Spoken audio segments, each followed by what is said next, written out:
I teach for a theater. I also bartend, and I do stand-up comedy.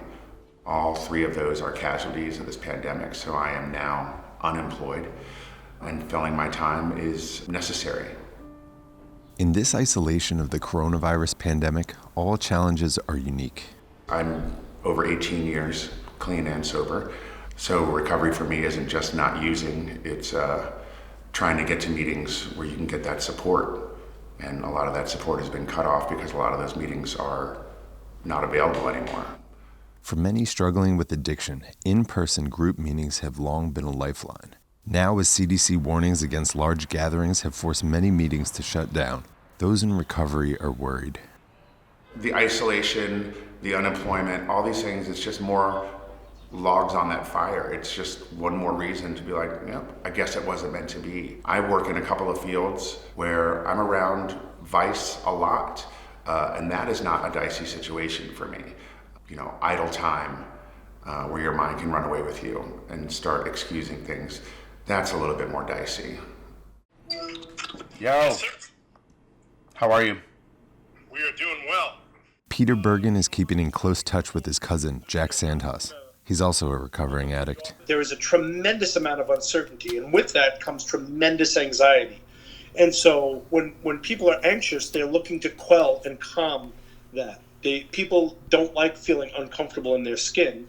They look for a relief, a release, a way to escape. No one's looking for me. I don't have to show up at work. I have way too much idle time.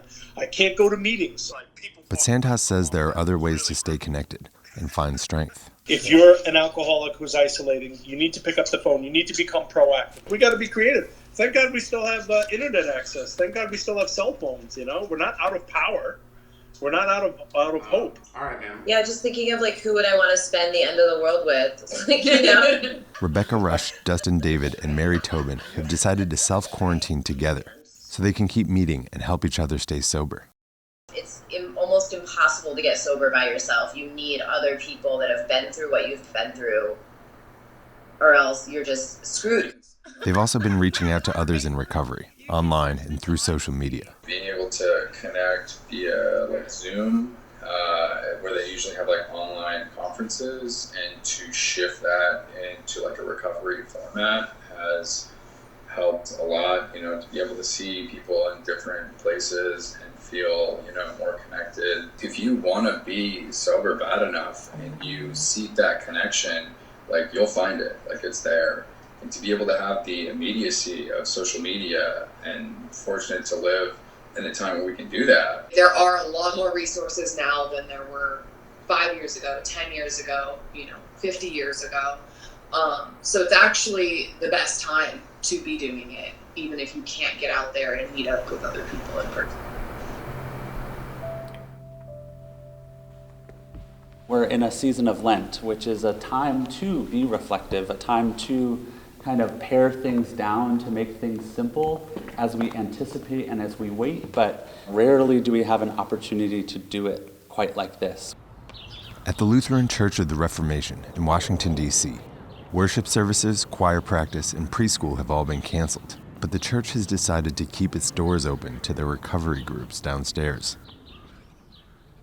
We offer them cleaning supplies, hand sanitizer. We also encourage them to take their own precautions and procedures to stop the spread. If that meant not holding hands during serenity prayer, that meant sitting 6 feet apart or 10 feet apart. But we wanted to be able to offer the space to them.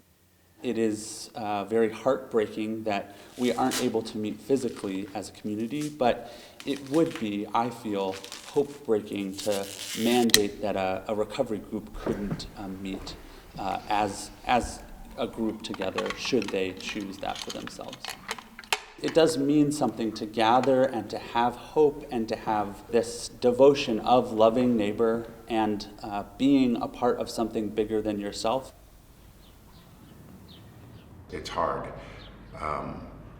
It's not the same. There is something nice about sitting in a room and looking around and seeing all those people, It is kind of like a family, We've all been there on some level or another, and we can just look around the room and, we're here.